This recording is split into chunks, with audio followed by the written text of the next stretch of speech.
Hello bachcho, let's see out the questions. Question says as shown in the figure, the voltmeter reads 2 volt across 5 ohm resistor. The resistance of voltmeter is dash ohms. तो यहाँ पर आप circuit diagram में देख सकते हैं कि एक 3 वोल्ट की बैटरी को इस 2 ओहम्स के अक्रॉस में कनेक्ट किया गया है और इस 5 ओम के रेजिस्टेंस के अक्रॉस में वोल्टमीटर को जोड़ा गया है। अब बोला जा रहा है कि उसकी रीडिंग निकल के आती है 2 वोल्ट की इक्वल जब वो 5 ओम के अक्रॉस में होता है। सो हमें रेजिस्टेंस ऑफ वोल्टमीटर फाइंड करना है। तो चलिए स्टार्ट करते हैं हम सोल्यूशन से। Wait, let's talk about the key concept which we are going to use here for this question. So यहाँ पर सिर्फ और सिर्फ हम ओहम्स लॉ का यूज करने वाले हैं which says that the voltage is equals to current multiplied by resistance. तो सबसे पहले तो हम मान लेते हैं कि वोल्ट मीटर रेजिस्टेंस है जिसको हमें फाइंड करना है वो कुछ कैपिटल ऑफ आर के इक्वल है। अब चूंकि यहाँ पर बोला गया है कि वोल्ट मीटर के अक्रॉस में ठीक है 5 ओम के अक्रॉस में जब वोल्ट मीटर कनेक्ट कर रहे हैं तो ये कितना वोल्टेज रीड कर रहा है 2 वोल्ट। यानी कि ये जो 2 वोल्ट है ये 5 ओम के अक्रॉस में ड्रॉप हो रहा है।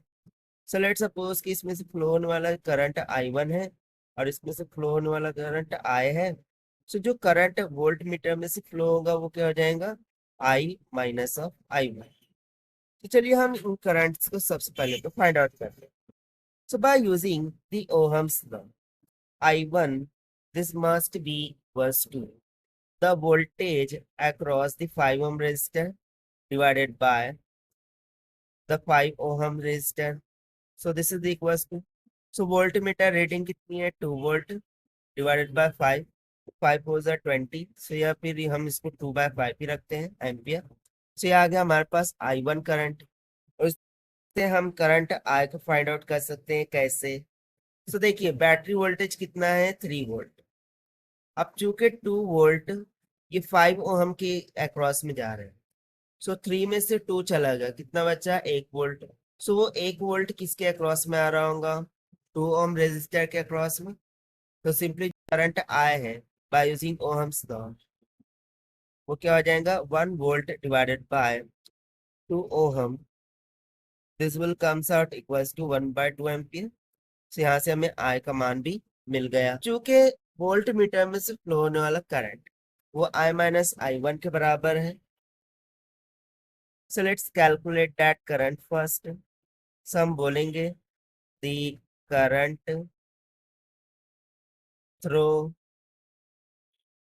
Volt meter this is nothing but equals to I minus I1।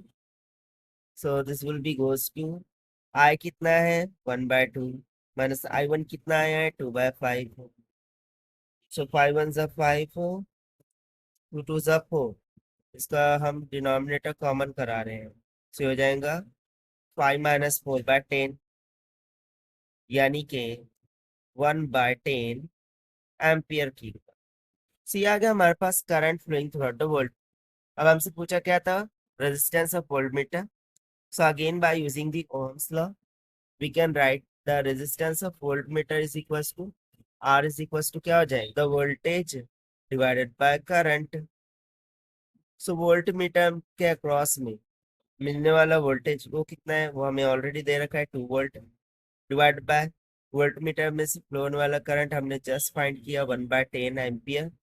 सो 10 ऊपर चले जाएंगे मल्टीप्लाई कर देगा।